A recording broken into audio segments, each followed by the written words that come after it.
우리는 지난 시간에 12절이나 되는 긴 절을 감사와 노래를 이것을 끊이지 않고 마침표도 찍지 않고 계속적으로 하나님을 노래하고 감격하는 사도의 모습을 보았습니다. 사도가 그렇게 감격하고 노래하고 감사했던 이유가 뭘까요? 그것은 성부 하나님, 성자 하나님, 성령 하나님의 구원의 복락을 인해서 감사하고 노래했던 것입니다.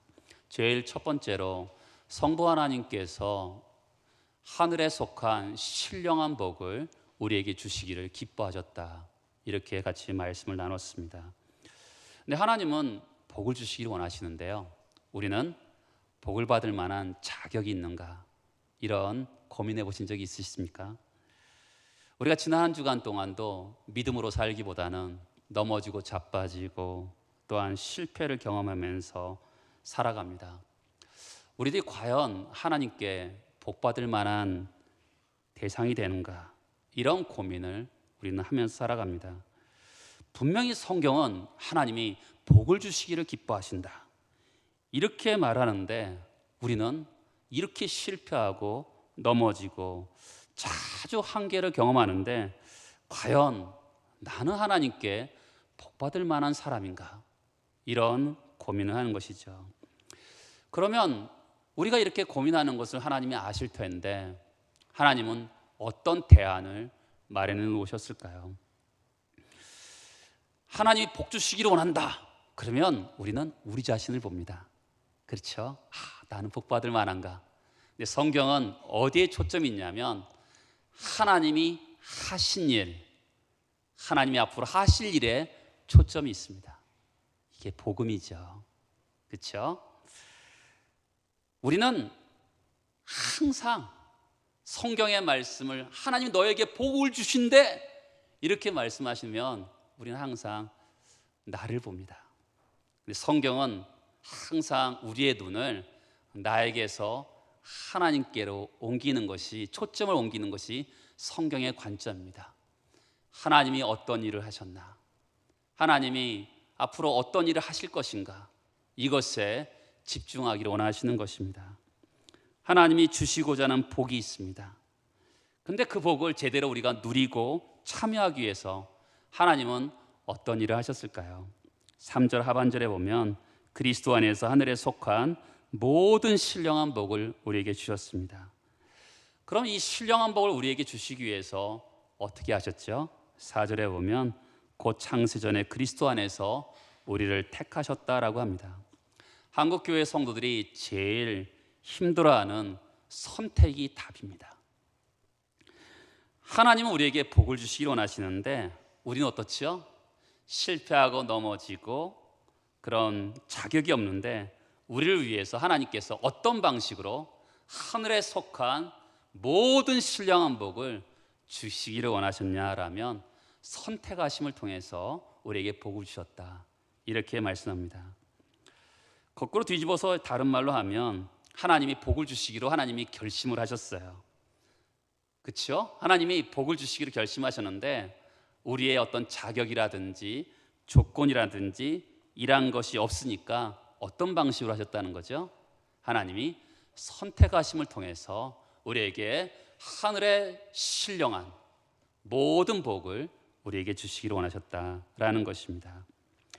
여러분, 선택, 이것은 하나님이 우리를 향한 구원의 계획을 말하는데 우리의 지혜로는요 이해할 수 없어요. 많은 사람들이 이 선택에 대한, 예정에 대한 논리를 자기의 경험으로, 자기의 방식으로 막 풀어나가다 보니까 길을 잃게 되는 것입니다. 성경이 말하는 것을 귀담아 듣지 않고요, 그렇죠? 성경이 말하는 것을 귀담아 듣지 않고 자기의 논리와 자기의 생각으로 말을 하기 때문에 많은 사람들이 이 선택에 대한 교리를 지나가게 됩니다. 여러분, 선택이라는 진리는 인간이 한계가 있잖아요. 우리가 생각해야 되는 논리가 아니잖아요. 하나님께서 어떤 마음의 생각이 있어서 우리를 선택하셨는데 그 풍성하고 부유하신 하나님의 생각을 우리 한계가 있는 인간들이 어떻게 알겠습니까? 여러분, 성경은 선택을 이렇게 얘기합니다. 어떻게 이야기하는지 아세요? 설명하지 않고요, 선언해버리고 맙니다. 그냥 내가 너희를 선택했다, 어떤 설명도 하나도 없어요. 그러니까 이 사람들이 그것을 자기의 논리로 이것을 이해하려고 풀어가다 보니까 길을 잃어버리는 것이죠. 성경은 오늘 말씀에 선택에 대해서 나오지만 성경 곳곳에 선택에 대해서 말씀합니다. 구약에서 보면 하나님이 아브라함을 선택해서 부르십니다. 이스라엘 백성들을 선택해서 부르시죠. 신약에 보면 우리를 선택해서 우리를 하나님 백성 삼아 주십니다. 성경은 선택에 대해서 이야기하는데 어떤 방식으로 이야기하느냐, 이런 리듬을 볼 필요가 있습니다. 하나님께서 우리를 선택해서 복을 주시는데 그 선택을 어떻게 묘사합니까? 5절에 4절에 보면 곧 창세전에 그리스도 안에서 우리를 택하사 우리로 사랑 안에서 그 앞에 거룩하고 흠이 없게 하시려고. 선택을 어떻게 묘사합니까? 첫 번째로는 창세전에 선택하셨대요. 두 번째로는요, 그리스도 안에서 우리를 선택하셨다고 말씀합니다. 선택에 대한 교훈은 사람들이 최선을 다해서 자신의 방식으로 해석해 보려고 노력했습니다. 중세교회에서는 이 선택의 교리를 어떻게 해석했냐면, 사람들이 선택을 받을 때 중세교회 신학자들의 이야기입니다. 어떤 조건과 자격이 있었기 때문에 하나님께서 선택하셨을 것이다, 이런 생각을 가지고 이것을 해석해 보려고 노력을 했어요. 하나님께서 아직 믿고 있지 않지만 앞으로 누가 믿을 것을 미리 아시고 선택했다. 그리고 이 당시는 카톨릭 신학자들이 있었잖아요. 카톨릭 신학의 핵심 중에 한 가지가 뭐냐면 선행을 중요시 여기거든요. 하나님께서 그 사람이 선택해서 하나님 백성이 되면 선행을 할 것이라고 미리 아시고 선택했다, 이렇게 해석을 했습니다. 근데 여러분, 우리가 앞으로 보겠지만 에베소 2장 1절에 보면 허물과 죄로 죽었다고 얘기합니다. 우리는 이미 어머니 뱃속에서 태어나자마자 우리는 허물과 죄로 죽었던 사람들입니다. 근데 하나님께서 이렇게 손을 내미는 것들을 우리가 어떻게 받을 수 있겠습니까? 그렇죠? 그래서 누가 믿을 것인지, 누가 선을 행할 것인지 선택하셨다. 그런 것은 이 선택의 교리를 굉장히 어그로 때리는 것입니다. 그러면 오늘 말씀에 우리를 선택하셨다라는 것은 뭡니까? 그리스도 안에서 선택하셨다는 거죠. 그리스도 안에서 선택하셨다는 건 뭐죠? 그리스도의 대속, 우리를 대신해서 그분이 죽으심을 통해서 우리를 선택하시는 것으로 선택하셨다라고 합니다. 우리에게는 뭐가 없어요? 어떤 조건이나 자격이나 이러한 것이 없는데 그리스도 안에서 우리를 선택하셨다는 것이죠. 두 번째는 바로 창세전에 이것이 일어났다는 것이죠. 아니, 만물과 천지가 만들어지기 전에 하나님 우리를 먼저 아시고 선택하셨다는 것입니다. 우리가 어떤 하나님의 선택에 영향을 미치기 이전에, 어머니 모태로 태어나기 이전에, 만물과 천지가 만들기 전에 하나님께서 우리를 선택하셨다라고 얘기하는 것이죠. 그러면 여러분, 이 선택의 교리에서 중요한 것은 뭐냐면 우리에게 어떤 자랑할 만한 것이 하나도 없다는 거예요. 이것이 중요한 교훈 중에 하나입니다. 이스라엘 백성들이 제일 실패한 게 뭐냐면 자기 자신이 선택된 백성이고 특별한 백성이라고 생각했어요. 그럼 선택했으니까 감사하고 감격하고 그러지 않고 교만해졌죠. 자기는 특별한 백성이라고 생각하면서 교만을 행했습니다. 여러분, 모든 선택은 그리스도 안에서 창세전에 이루어진 것이기 때문에 자랑할 것이 없는 거죠. 그러면 성도들의 가장 큰 특징이 뭘까요? 겸손이죠. 겸손하지 않으면 성도가 아닌 것이죠. 왜 그렇습니까? 아무런 조건과 자격이 없는데 하나님께서 나를 선택해 주셨기 때문에 내가 무슨 자랑할 것이 있어요? 그렇죠? 자랑할 제목이 있어야 자랑할 거 아니겠습니까? 하나님이 나를 그리스도 안에서 창세전에 선택했기 때문에 나는 아무것도 없는 거야. 그러니까 오로지 감사와 감격과 노래가 있을 뿐인 것이죠. 성경에서는 창세전에 우리를 선택하셨다는 것이 곳곳에 나옵니다. 에레미야 1장에 보면 내가 너를 모태에 짓기 전에 너를 알았다. 에레미야 선지자를 복중에 짓기 전에 너를 알았다고 말씀합니다. 로마서 9장에 보면 야곱과 에서를 비교하면서 그 자식들이 아직 나지도 아니하였고 무슨 선이나 악을 행하지 아니한 때 택하심을 따라 되는 하나님의 뜻이 행위로 말미암지 않고 오직 부르시는 이로 말미암아 서게 하려 하사 이렇게 선택을 표현합니다. 데살로니가후서 2장에 보면 하나님이 처음부터 너희를 택하셨다. 이 세상 만세가 짓기도 전에 너희를 택하셨다고 얘기합니다. 베드로전서 1장에 보면 하나님이 미리 아심을 따라 택하심을 받은 자들에게 편지한다고 합니다. 여러분, 구약과 신약 모든 곳에서 곳곳에서 선택의 진리를 가르치고 있습니다. 창세전에 그리스도 안에서 우리를 선택하셨다고 하기 때문에 자랑할 게 없는 거죠. 그래서 그리스도인들은 가장 중요한 덕목이 겸손인 것입니다.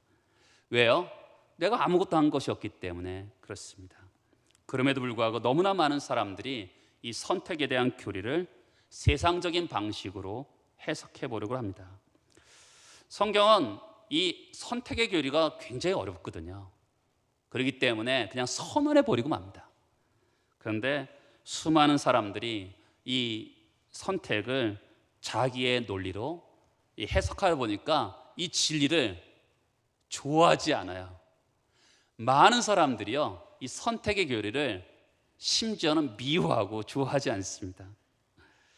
왜 그러냐면 여러분, 하나님이 우리를 태중에서부터 전에부터 선택했다면 뭐 우리가 기계적이고 또한 뭐라 그럴까요? 운명론적처럼 보이잖아요. 인간의 자유의지가 하나도 없어 보이잖아요. 그러니까 이것을 싫어하죠. 어떤 사람은 구원하고 어떤 사람은 선택하지 않은 이유가 뭘까 하면서 그럼 인간의 존엄이란 게 뭘까? 이러면서 이 교리를 싫어합니다. 또 어떤 사람들은 그렇잖아요. 누군가 선택하고 누군가 선택하지 않았으니까 그러면 복음의 구령의 열정을 이것을 저해하는 것이다. 그렇잖아요. 구원의 열정을 가지고 사람에게 복음을 전해야 되는데 누군 선택하고 누군 선택하지 않았으니까 복음을 전할 이유가 없네.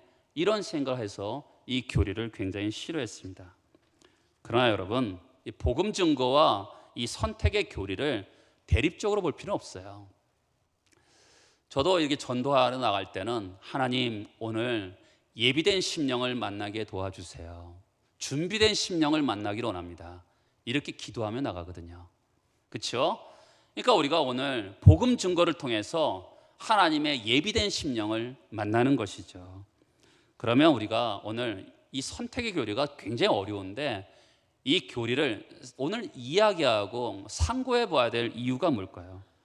그것은 여기에 구원의 영광스러움이, 부요함이 있기 때문에 그렇습니다. 여러분, 4절에는 선택이라는 단어가 나오고요, 5절에는 애정, 이것은 다음 주에 보겠습니다.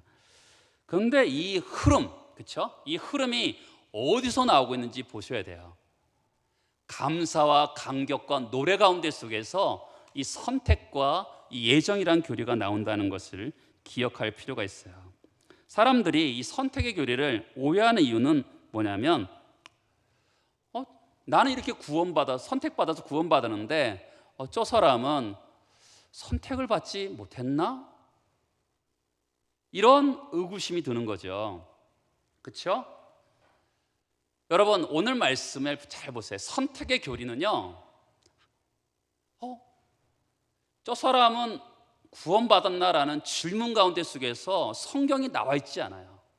항상 선택에 대한 교리는 어떻게 나왔냐면 나에게 적용해 보니까 야, 내가 구원받았구나. 그렇죠? 처음에는 내가 믿은 것 같거든요. 내가 예수를 믿었다. 그런데 신앙생활을 오래 하다 보면 나는 믿으려고 하지 않았는데 하나님이 나를 억지로 구원하시려고 믿게 하셨구나. 그런 마음이 들 때 어떻게 해요? 감격하고 감사한 거죠. 저 같은 경우도 저는 성품적으로 사람은 의심하지 않아요. 저는 그냥 사람을 다 믿어버리는 게 단점인데 하나님에 대해서는 의심하는 성향이 있어요. 저는요 그런 성향이 있어요. 보이지 않잖아요. 천국이 있다 하는데, 믿으면 천국 간다는데 믿어지지 않더라고요. 그때 제가 병들었을 때 저는 병이 나서도 언젠간 인간이 죽잖아요. 그래서 하나님, 제가 정말 예수를 믿어서 천국 갔으면 참 좋겠습니다. 제가 그렇게 기도해서 제가 구원받았어요. 제가 얼마나 기뻤겠습니까? 제가 오늘 밤 이 세상을 떠난다 하더라도 제가 천국 갈 수 있다는 게 저한테는 너무나 기뻤어요. 이거 어떻게 되겠어요? 노래하고 감사하고 찬양이 됐던 것이죠. 이 선택의 이론을 남용하면 어떻게 되냐면 나는 하나님의 자녀 됐고 저 사람은 예수를 안 믿는 거 보니까 저 사람은 하나님께 선택받지 못해서 버림받았나 봐. 이러면 안 되는 거예요. 선택의 교리는 남한테 적용하면 안 되는 겁니다. 항상 선택의 교리는 나한테 적용하는 거죠. 그렇죠? 야, 내가 구원받았구나. 그리고 반응을 어떻게 해요? 감사하고 감격하고 찬양하는 것이 이 선택의 교리의 반응인 것이죠. 만세전부터 그리스도 안에서 나를 선택하셨구나. 나는 아무것도 한 것이 없는데 야, 하나님 나 같은 자를 구원해 주셨구나. 그러면서 적용하는 것이 선택의 교리인 것이죠. 저 사람이 선택받았을까? 그런 흐름 가운데 속에서 선택의 진리를 사용하면 절대로 안 됩니다. 그러면 어떻게 돼요? 기계적으로 운명론적으로 해석이 되는 거예요. 이 선택의 교리는 항상 나에게 적용함을 통할 때 이 바른 진리의 힘을 발휘하는 것입니다. 그렇죠? 여러분, 선택받았다라는 것은 인간에게 힘을 줘요. 자신감을 줍니다. 그렇죠? 나 같은 인간을 저 천지를 만드신 하나님이 나를 선택했다니 얼마나 자신 있게 생겼습니까? 선택의 교리는 나 자신에 적용하면 엄청난 힘과 능력을 주는 거예요. 두 번째로 우리가 세상을 살면서 경험하는 거지만 어떤 일은요 짧은 시간에 하는 게 있고요, 어떤 시간은 긴 시간 준비해야 될 게 있어요. 저도 새벽 예배도 저는 어느 정도 준비합니다. 긴 시간 동안 준비하지만 그렇지만 주일 예배 설교만큼 길게 준비하지는 않습니다. 그러니까 제가 중요도를 주일 설교에 더 둔다고 볼 수가 있는 거죠. 올림픽 선수들을 보세요. 올림픽을 준비하는 사람들은 정말 긴 시간 동안 준비하잖아요. 하나님 우리를 선택하셨는데 언제 선택하셨죠? 만세전에 선택하셨다는 거죠. 그러면 하나님이 즉흥적으로 저 인간 구원해 볼까? 이래서 구원하셨다는 거 아니잖아요. 하나님께서 정말 구원이라는 것이 너무나 중요한 것이기 때문에 창세전에 구원 사건을, 사람들을 선택하셨다고 성경은 이야기하는 것이죠. 그러면 이 구원이란 것이 어떤 것일까요? 따라서 해보시겠어요? 구원은 안전하고 견고하고 영원한 것이다. 여러분, 우리가 이렇게 하면 구원받고 이렇게 하면 구원이 취소되고 그러면 우리의 받은 구원은 얼마나 불안정하겠습니까? 그렇죠? 우리의 조건과 자질에 의해서 우리가 구원을 받으면 어떨 때는 내가 구원받은 것 같고 어쩔 때는 내가 구원받지 못한 것 같고 그러면서 우리의 구원이 흔들리지 않겠습니까? 그런데 하나님께서 너무나 오랫동안, 그렇죠? 창세전에 우리를 구원을 준비하셨기 때문에 우리의 이렇게 행동해서 구원을 취소하지 않고 저렇게 행동해서 구원을 해주시고 그런 것이 근거가 아니라 하나님께서 우리에게 하늘에 속한 모든 신령한 복을 주시는데 어떻게 해요? 선택을 통해서 우리에게 복을 주셨다라고 얘기하는 것이죠. 그럼에도 불구하고 선택이라는 이 진리는 사람들이 대적을 합니다. 왜 그러냐면 선택을 받았다고 믿는 사람들이 방종과 방탕함을 행하거든요. 내가 선택받았잖아. 난 내 멋대로 살 거야. 이런 사람들이 종종 있거든요. 그래서 하나님이 결국 나를 구원의 길로 인도하실 거니까 나는 이제부터 나쁜 짓 하며 살 거야. 이런 분들도 있어요. 그런데 여러분, 이것은 육신적인 방법으로 해석한 거죠. 자기 방식으로 선택을 해석하는 것입니다. 선택은 성경에서 정확하게 어떻게 선을 긋냐면 4절을 다시 보세요. 곧 창세전에 그리스도 안에서 우리를 택하사 우리로 사랑 안에서 그 앞에 거룩하고 흠이 없게 하시려고. 우리를 선택하셔서 우리를 데려가시는데 어디로 데려가십니까? 거룩하고 흠이 없게 하시려고. 거기까지 우리를 데려가신다는 것이죠. 선택은 우리를 윤리적인 방종을 낳는 것이 아니라 선택은 우리로 하여금 거룩과 흠이 없는 삶을 낳게 되는 것이죠. 이것이 바른 선택의 교리를 갖는 사람이에요. 한국 교회는 많은 사람들이 기계적으로 생각하면서 나는 선택받았으니까 아무렇게나 살아도 문제없다. 여러분, 성경은 절대로 그렇게 가르치지 않습니다. 정말 선택받았으면 어떻게 해요? 거룩하고 흠이 없는 삶으로 가는 것이죠. 여러분, 우리 부모가 예수를 믿으니까, 내가 예배당에 오니까 나는 선택받았다. 성경은 그렇게 가르치지 않아요. 여러분이 예배당에 있는 것으로 선택받았다고 이야기하지 않아요. 어떻게 해요? 우리를 거룩하고 흠이 없는 자리까지 이르러야지만이 우리로 하여금 하나님이 선택받았다는 증거가 나타난다고 이야기하고 있는 것이죠. 거룩이라는 것은 내적인 성결이에요. 흠이 없다는 것은 외적인 성결을 얘기합니다. 우리가 종종 예수를 믿어서 겉으로 몇 가지 달라졌다, 그게 거룩이다, 성경은 그렇게 얘기하지 않아요. 우리는 부패한 인간들이잖아요. 내적으로부터 악함이 있고 부패가 있고 한계가 있는 인간이에요. 그런데 하나님께서 우리를 선택하셔서 우리를 구원을 받아요. 그러면 안에서부터 바깥에 이르기까지 우리가 성결한 삶을 살게 될 것이다. 하나님께서 그렇게 이끌어 가실 것이다. 우리에게 말씀하고 있는 것이죠. 물론 우리가 나쁜 생각, 음란한 생각, 정말 탐욕이 가득한 생각을 가지면 안 된다, 그렇진 않죠. 우리는 죄의 습관과 흔적을 가지고 있어요. 그래서 우리는 이런저런 나쁜 생각이 들 수도 있습니다. 그러나 그런 것에 지지 않아요.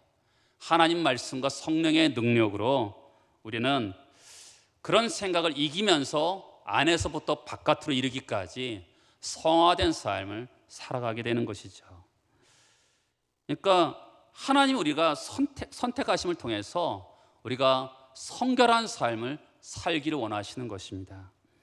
또 중요한 표현이 있는데요, 4절에 보면 우리를 택하사 우리로 사랑 안에서 그 앞에 거룩하고 흠이 없게 하시려고. 여기 4절에 보면 사랑 안에서 하면서 각 주에 이렇게 돼 있어요. 4절에 사랑 안에서를 빼고 5절에 사랑으로 예정하사, 이렇게 해석할 수도 있다는 거죠. 그렇죠? 근데 저는 그냥 오늘 본문처럼 해석하고 싶어요. 그러니까 우리를 거룩하고 흠이 없는 삶은 어떻게 이루어지는 것일까요?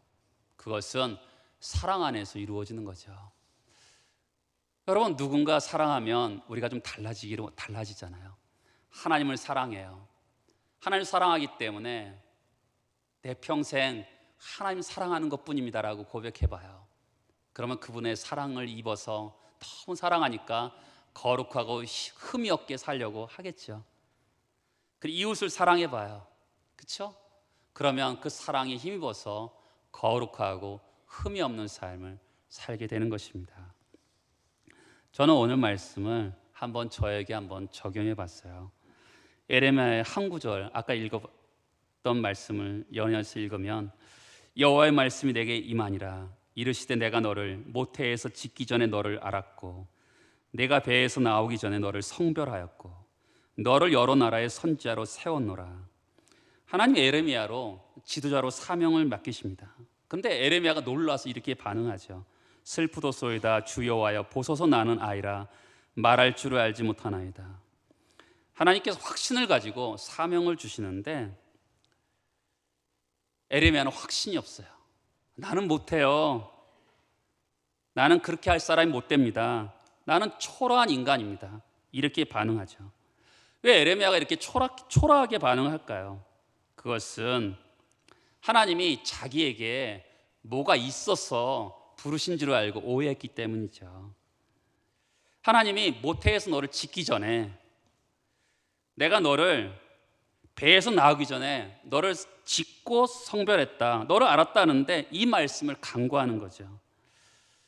여러분, 하나님께서 나를 향해서요, 내가 너를 모태에서 있기 전부터 내가 너를 택했다, 이렇게 말씀하지 않고 이렇게 한다 보세요. 야, 네가 초등학교 때부터 리더십이 있었고 초등학교 1학년 때부터 6학년 때까지 네가 정교회에서 1등만 했기 때문에 내가 너를 택했다. 그러면 제가 여기서 강릉중앙교회 담임 목사 하겠어요? 못하죠. 혹시 하나님께서 네가 리더십이 있고 그 다음에 IQ도 좋고 실력이 있으니까 택했다, 그러면 제가 하겠습니까? 못하죠. 하나님이 어떻게 해요? 창세전에 그리스도 안에서 우리를 택하셨다는 것이죠. 종종 세상은 이렇게 얘기하거든요. 책에서 본 내용인데 세상은 한결같이 조건적이에요. 너는 사랑받을 수 없어. 너는 쓸모없는 인간이야. 누가 너 같은 걸 사랑하겠어? 그러니 열심히 공부해라. 명문대학 가라. 그래야지 혹시나 사람들이 너를 사랑할 거야. 이런 것이 책에 있거든요. 근데 책을 이렇게 지워버리고 싶지만 이것이 우리의 현실이거든요. 자녀들한테도 부모들이 이렇게 얘기했잖아요. 네가 예쁘기를 하니, 성격이 좋니, 그래 공부를 잘해봐. 그래야지 이쁨 받지 않겠니? 그것이 부모들의 말이거든요. 이런 가련한 인생을 사는 우리들에게 하나님이 이렇게 말씀하시죠. 얘야, 공부 못해도 괜찮아. 설교 못해도 괜찮아. 그냥 나는 네가 좋아. 정말 너의 존재 자체가 좋아. 하나님께 이러면서 나를 택하시는 거잖아요. 그렇죠? 나 자체를 사랑하시잖아요. 찬송가에 보면 오 놀라운 구세주 예수 내 주 참 능력의 주시로다. 큰 바위미 샘솟는 그곳으로 내 영혼을 숨기시네. 메마른 땅을 종일 걸어가도 나 피곤치 아니하며 저 위험한 곳 내가 이를 때면 큰 바위에 숨기시고 주 손으로 덮으시네. 우리는 버려진 존재가 아닙니다. 자격이 없는데도 불구하고 하나님이 나를 선택해 주셨잖아요. 하나님이 나를 돌보고 계신 거죠. 그렇죠? 이 선택이라는 것은 다시 한번 말씀드리지만 굉장한 자신감을 줘요. 내가 죄인 되었을 때 그때도 나를 사랑하셨는데, 그리고 나를 선택하셨는데 지금은 얼마나 나를 더 사랑하실까라는 자신감을 주는 거죠. 이 세상은 사랑이 없는 세상이거든요. 어디에서도 사랑을 받을 수 없습니다. 다 조건적으로 사랑하죠. 근데 하나님이 나를 그냥 무조건적으로 그냥 나는 너희가 좋아 이러는 거죠. 그러면 감격하는 거죠. 정말 하나님께서 큰 바위에 숨기시고 하나님 손으로 나를 덮으시는 걸 경험하는 것이 신앙생활이죠. 신앙생활이 뭐예요? 하나님 나를 너무너무 사랑하는 것을 경험하는 것이잖아요. 그러면 어떻게 되겠어요? 지금 에베소서에서 사도 바울이 감옥에서 찬송하리로다, 마찬가지죠. 구원의 감격으로 인해서 찬송하고 하나님이 지금도 큰 바위미 샘솟는 곳에서 나를 숨기시고 나를 덮으신다는 것을 알 때 그분을 향해서 찬송이 터져나오는 거죠. 이것이 신앙생활입니다. 여러분들의 이런 귀한 찬송생활이 넘쳐나기를 예수 그리스도 이름으로 축복합니다. 다 같이 일어나셔서 기도하시겠습니다.